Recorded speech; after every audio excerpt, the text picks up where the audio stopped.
Hi guys, ఈరోజు వచ్చేసి ఉప్మా చేసుకుంటున్నానండి. బ్రేక్ఫాస్ట్ టైంలో రోజు దోశలు ఇడ్లీలు తినేసి బోర్ కొట్టేసేసింది. సో రాగి పిండితో ఉప్మా చేసుకుంటున్నాను. చాలా సింపుల్ అండ్ టేస్టీగా హెల్తీగా కూడా ఉంటుంది. ఒకసారి మీరు ట్రై చేయండి. దానికోసం తాలింపు వేసేసుకుంటున్నాను.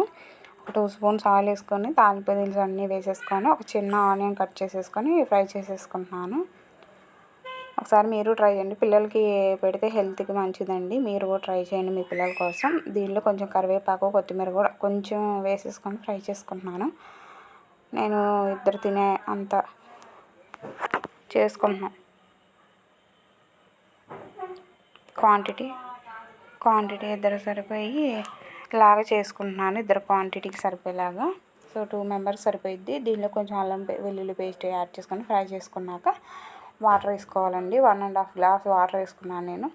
అంటే పిండి వచ్చేసి నేను ఒక చిన్న కప్పే తీసుకుంటున్నాను. అలాగే రాగి పిండి కూడా ఒక హాఫ్ కప్ అంటే ఇంకా తక్కువే, ఒక 4 స్పూన్స్ అంతే. అది కలిపేసుకొని పక్కన పెట్టేసుకున్నాను. దీనిలో సాల్ట్ యాడ్ చేసేసుకొని కలిపేసుకోవాలి. ఇక్కడే చెక్ చేసుకోండి సాల్ట్ సరిపోయిందో లేదో, మళ్ళీ తర్వాత వేసుకోవడం కుదరదు. సో వేసేసుకున్న తర్వాత ఒకసారి కలిపేసుకొని బాగా మరిగిపోవాలి ఈ వాటర్ అనేది. పక్కన నేను జీడిపప్పు కూడా ఫ్రై చేసుకున్నానండి. కొంచెం చాలా టేస్టీగా ఉంటుంది కదా ఉప్మాలో జీడిపప్పు. సో నేను ఫ్రై చేసేసుకుంటున్నాను. ఇది వచ్చేసి నాకు ధ్రువాంశం అనమాట. ఇంట్లో వాళ్ళందరూ బ్రేక్ఫాస్ట్ చేసేసారు.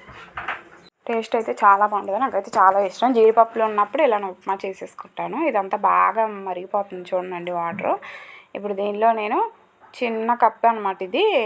దీనిలో వేసేసుకుంటున్నాను. బొంబాయి రవ్వ, ఉప్మా రవ్వ అంటారు కదా, అది చిన్న కప్పుది వేసేసుకుంటున్నాను. ఇది వేసేసుకొని ఒకసారి కలిపేసుకోవాలి. బాగా లో ఫ్లేమ్లోనే ఉడికించుకోవాలి.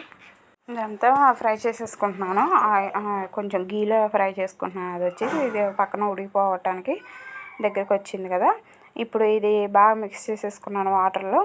పొడి వేసుకోకూడదండి, ఎందుకంటే గడ్డలుగా పడిపోద్ది. సో కొంచెం వాటర్ వేసుకొని రాగి పిండి అనేది దీనిలో వేసేసుకోవాలి.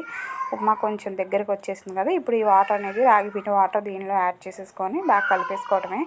చాలా అంటే చాలా సింపుల్ అండ్ టేస్టీగా హెల్తీగా చేసుకోవచ్చు. ఒకసారి ట్రై చేయండి. వీక్లీ వన్స్ ఇలా ప్రిపేర్ చేసుకోండి. పిల్లలకి మీకు చాలా హెల్త్కి మంచిది. మీరు ట్రై చేయండి. చాలా టేస్టీగా కూడా ఉంది. టేస్ట్ ఇంకా పెంచడానికి దీంట్లో కొంచెం గీ యాడ్ చేసుకోవచ్చు. అలాగే జీడిపప్పులు వేసుకోకుండా తినకండి. జీడిపప్పు వేస్తే ఇంకా బాగుంటుంది టేస్ట్. ఒకసారి ట్రై చేయండి. నచ్చితే ప్లీజ్ సబ్స్క్రైబ్ చేసుకోండి. హెల్తీ ఐటమ్స్ మన ఛానల్లో చాలా ఉన్నాయి. ఒకసారి వెళ్ళి చెక్ చేయండి. ప్లీజ్ కొత్తగా చూసే వాళ్ళు మాత్రం సబ్స్క్రైబ్ చేసుకోవడం మర్చిపోకండి. Thank you for watching. బాగా ఉడిపోయింది కదా. ఈ ఇంకా దగ్గర పడే కొద్దిగా ఆ ఫ్లేవర్ కూడా తెలిసిద్ది మనకి. రాగి పిండిది చాలా కమ్మని వాసన వచ్చిద్ది. ఇది కొంచెం గట్టిగా అవ్వకముందే ఇలా ఇది ఇలా చిక్కబడిపోతుంది కదా. ఇలా ఉన్నప్పుడే ప్యాన్ అనేది ఆఫ్ చేసేసుకోండి. అప్పుడు గట్టిగా అవ్వకుండా బాగుంటుంది. తినే కొద్దీ తినాలనిపించింది. ప్లీజ్ నచ్చితే సబ్స్క్రైబ్ చేసుకోండి. Thank you for watching. Bye bye.